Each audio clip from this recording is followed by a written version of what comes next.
நாஞ்சில் நாதம் தொலைக்காட்சி நேயர்களுக்கு அன்பு வணக்கம். தவக்காலத்தின் இன்றைய நாள் சிந்தனை, எதிலும் முதலில் நல்லதை பார்ப்போம். எதிலும் முதலில் நல்லதை பார்ப்போம். ஒரு பழமொழி உண்டு, நல்லதை நினைத்தால் நல்லதே நடக்கும். நல்லதை நினைத்து விட்டால் நல்லது நடந்து விடுமா என்றால், நினைப்பதால் மட்டும் நன்மைகள் நடந்து விடுவதில்லை. மாறாக நல்லதை நினைக்க வேண்டும், நல்லதை பேச வேண்டும், நல்லதை செய்ய வேண்டும். அவ்வாறு செய்கிற பொழுது நமக்கு நல்லது நடக்கும் என்பதுதான் அந்த பழமொழியினுடைய அர்த்தம். இன்னொரு பழமொழி, வினை விதைத்தவன் வினை அறுப்பான், திணை விதைத்தவன் திணை அறுப்பான். அருமையான ஒரு பழமொழி. நாம் எதை விதைக்கிறோமோ அதைத்தான் அறுவடை செய்ய முடியும். விதைக்காததை அறுவடை செய்ய முடியாது. அப்படி என்றால், நன்மையை விதைத்தால் நன்மையை அறுவடை செய்வோம், தீமையை விதைத்தால் தீமையை அறுவடை செய்வோம் என்பதுதான் இந்த பழமொழியினுடைய பொருள். இன்றைய நம்முடைய சிந்தனையும் அதை பொறுத்தே இருக்கிறது. எதிலும் முதலில் நல்லதை பார்ப்போம். நியூட்டனுடைய 3வது இயக்க விதி என்ன சொல்கிறது என்றால், ஒவ்வொரு வினைக்கும் அதற்கு சமமான எதிர்வினை ஒன்று உண்டு. ஒவ்வொரு வினைக்கும் அதற்கு சமமான எதிர்வினை உண்டு. நாம் செய்கிற எந்த செயலுக்கும் அதற்கு சமமான எதிர்வினை ஒன்று நடக்கும். நாம் நல்லதை செய்தால் அதற்கு எதிர்வினையாக நல்லதை பெற்றுக்கொள்வோம். நாம் தீமையை செய்தால் எதிர்வினையாக தீமையை பெற்றுக்கொள்வோம். யோபுவினுடைய வாழ்க்கை நம் அனைவருக்கும் தெரியும். யோபு கடவுளுக்கு ஏற்ற நீதிமானாக வாழ்ந்தவர், மிகப்பெரிய செல்வந்தர், கடவுளுக்கு அஞ்சி வாழ்ந்தவர். சாத்தான் கடவுளுடைய அனுமதியை பெற்று யோபுவை சோதிக்கிறார். யோபு தன் மக்களை இழக்கிறார், சொத்து சுகங்களை இழக்கிறார், தன்னுடைய ஆடு மாடுகள் அனைத்தையும் இழக்கிறார். எல்லாவற்றையும் இழந்த பிறகும் சாத்தான் எதிர்பார்த்ததைப் போல அவர் நம்பிக்கையை இழக்கவில்லை. அங்கேதான் சாத்தான் தோற்று போகிறார். எல்லாம் இழந்து வெறுங்கையாக நிற்கிறார், நிராயுதபாணியாக நிற்கிறார். ஆனால் கடவுள் மீது வைத்த நம்பிக்கையில் அவர் தோற்றுவிடவில்லை. நல்லதாக நினைத்தார். ஆண்டவர் தந்தார், அவரே எடுத்துக்கொண்டார். ஆண்டவர் தந்தார், அவரே எடுத்துக்கொண்டார் என்று தன்னுடைய இழப்பிலும் நன்மையாக பார்த்தார். எனவேதான் சாத்தான் அவரை வெற்றி கொள்ள முடியவில்லை. துன்பத்தை தந்த கடவுள் என்னை மீட்பார் என்கிற நம்பிக்கை யோபுவிடத்தில் இருந்தது. யோபுவினுடைய விசுவாசத்தை பார்த்த கடவுள் அவருக்கு எல்லாம் 2 மடங்காக திருப்பி கொடுத்தார் என்று நாம் விவிலியத்திலே படிக்கிறோம். மனிதர்களாகிய நாம் பகுத்தறிவு மிக்கவர்கள். யோபுவை போல நன்மை தீமையை ஆய்ந்து பார்க்கிற ஞானம் நமக்கு வேண்டும். எல்லாவற்றிலும், வாழ்க்கையின் எல்லா சூழல்களிலும் நன்மையும் இருக்கிறது, தீமையும் இருக்கிறது. அதை பகுத்தறிவதற்கு நாம் கற்றுக்கொள்ள வேண்டும்.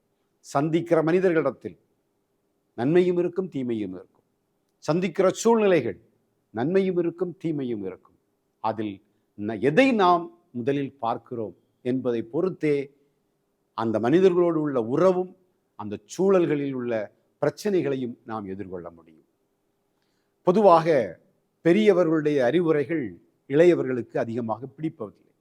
காரணம், இளையவர்கள் இன்றைய பொழுதை, இன்றைய நாளை மகிழ்ச்சியாக, எந்த விதமான கட்டுப்பாடும் இல்லாமல் சுதந்திரமாக வாழ நினைக்கிறார்கள், அனுபவிக்க நினைக்கிறார்கள். ஆனால் அவர்களிடத்திலே சொல்லப்படுகிற பெரியவருடைய அறிவுரைகள் அவர்களுடைய எதிர்கால வாழ்வை மையமாக வைத்து சொல்லப்படும். அது பெரும்பாலான இளையோர்களுக்கு பிடிப்பதில்லை. அவர்கள் அதில் இருக்கிற நன்மையை அறிந்து கொள்வதற்கு முற்படுவதில்லை. எனவேதான் பெரியோர்களுடைய வாக்கு இளையோருக்கு கசக்கிறது.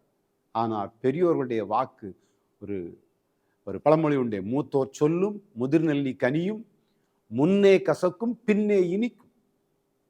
எனவே பெரியவர்களுடைய அறிவுரைகள் பின்னே இனிக்கும் என்பதை இளையோர் உணர்ந்து கொண்டால், அதில் இருக்கிற நன்மையை உணர்ந்து கொண்டால் அவர்களுடைய வாழ்வு நலம் பெறும். அலுவலகத்திலே பணி செய்து கொண்டிருக்கிறோம். மேலாளர் நம்முடைய பணியை வியந்து பாராட்டுகிறார். நாம் மகிழ்ச்சி அடைகிறோம், சந்தோஷப்படுகிறோம். அவரோடு நமக்கு ஒரு இணக்கமான மனநிலை ஏற்படுகிறது. அடுத்த ஒரு சூழலிலே அவர் நம்முடைய பணியின் மீது தவறை சுட்டி காட்டுகிறார். தவறை சுட்டி காட்டுகிற பொழுது அதே மேலாளர் மீது நமக்கு வெறுப்பு வருகிறது, கோபம் வருகிறது. அந்த நேரத்திலே நாம் செய்ய வேண்டியதெல்லாம், அன்று ஒரு சூழலிலே நம்மை பாராட்டியவர், எனவே இன்றைக்கு நம்முடைய பணியிலே அவர் குற்றம் சொல்லுகிறார் என்று சொன்னால், அதிலே ஒருவேளை குற்றம் இருக்கும், அந்த குற்றத்தை திருத்திக் கொள்வோம் என்கிற அந்த நல்ல எண்ணம் நம்மிடத்திலே வந்தால் அந்த பணியை சுணக்கமின்றி நாம் சிறப்பாக செய்து முடிக்க முடியும். குடும்பங்களில் எடுத்துக்கொண்டால் கூட அப்பா அம்மா இருவரில் அப்பா பெரும்பாலான பிள்ளைகளுக்கு ஒரு கண்டிப்பான மனிதராக, கட்டுப்பாடுகளை விதிக்கிற மனிதராக, கொஞ்சம் கோபக்காரராகவே பிள்ளைகளுக்கு தென்படுகிறார். ஆனால் அம்மாவோ அன்பால் பிள்ளைகளை கவர்ந்து விடுகிறார்.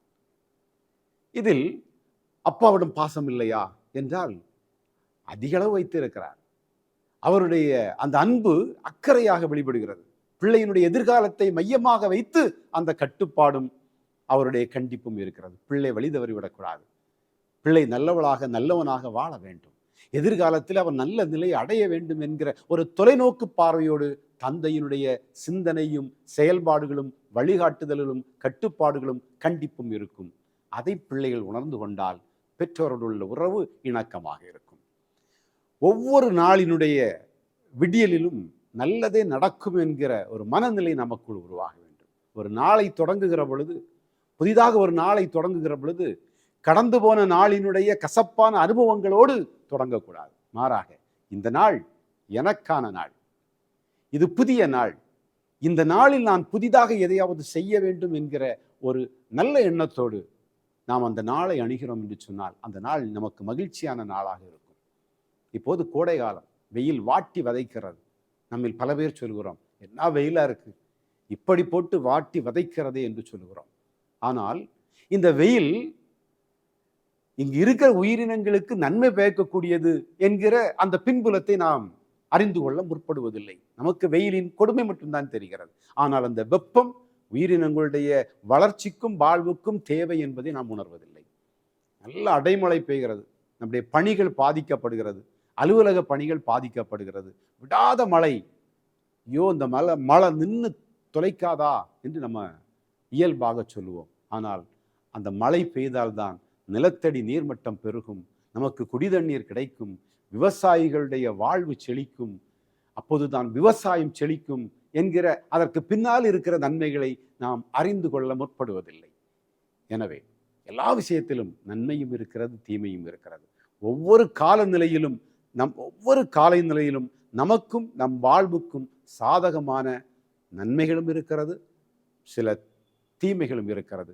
நன்மைகளை கண்டுணர முயற்சி செய்வோம். அதற்கு இந்த தவக்காலம் நமக்கு உதவட்டும். இந்த தவக்காலத்தில் நாம் நன்மைகளை அறியாமல் தீமைகளுக்கு முக்கியத்துவம் கொடுத்து அதன் மூலமாக யாரையாவது நாம் வருத்தப்படுத்தி இருந்தால் அதற்காக இறைவனிடத்திலே மன்னிப்பை வேண்டுவோம், வருந்துவோம். எதிலும் நல்லதை பார்க்கிற நல்ல மனநிலையை, நேர்மையான மனநிலையை இந்த நாட்களில் இறைவனிடத்திலே வேண்டுவோம்.